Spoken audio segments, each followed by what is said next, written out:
Taxpayers will have to dig deeper in their pockets to finance the 30 trillion shilling budget for the next financial year that starts in July.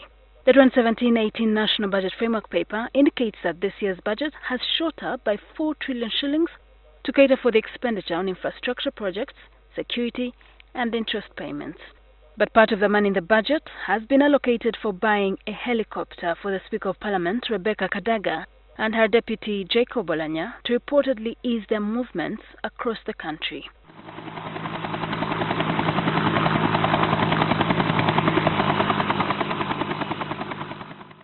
The specified helicopter is an Airbus Shs19.9B that can seat 9 passengers and 2 crew members. It was manufactured in 2002 and is reported to be able to perform corporate, police and oil and gas functions.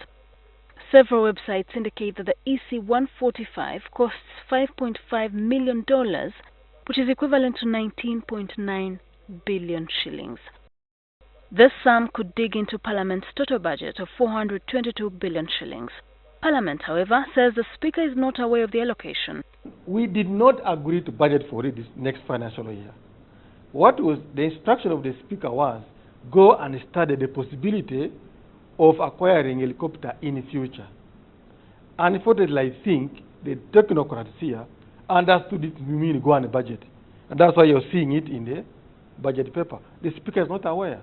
Currently, the Speaker has a fleet of 4 cars, a lead car, a escort car, a Mercedes-Benz and a Land Cruiser V8. But even with these conflicting reports from the leadership in Parliament, they admit that a helicopter is a necessity for the Speaker.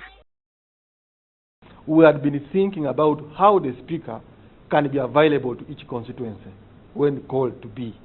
And the chopper was one of the easiest ways for her to do that.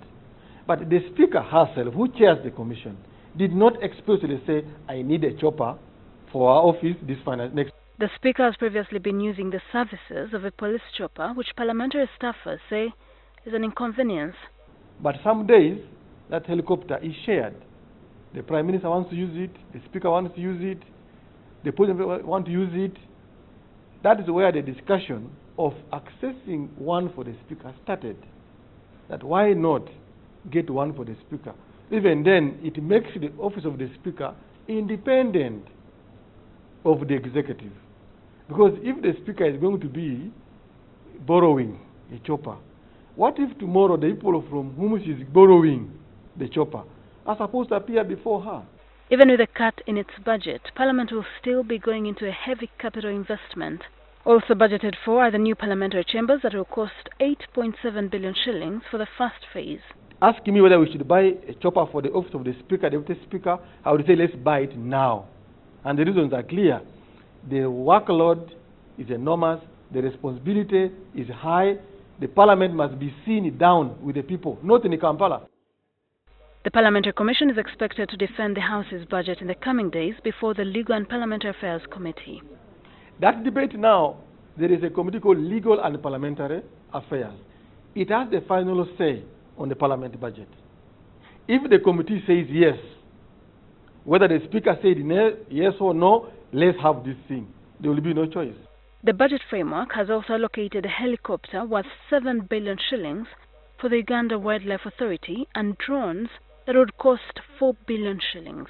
I don't know about the 7 billion. What we have put in our budget is a helicopter.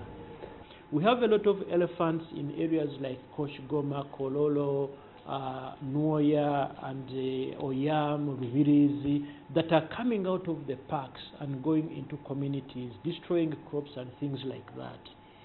When I get a report that a herd of elephants has crossed in Kochgoma, if I don't have rapid transport, I have to look for a car which sometimes is 3-4 hours away.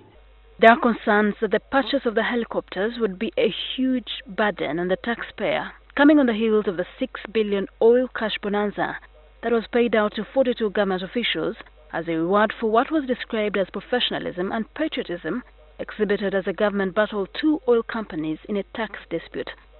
Last year, Parliament also found itself embroiled in controversies over 150 million shillings given to each member of Parliament to buy a car and passing an amendment to the Income Tax Act exempting the allowance from being taxed.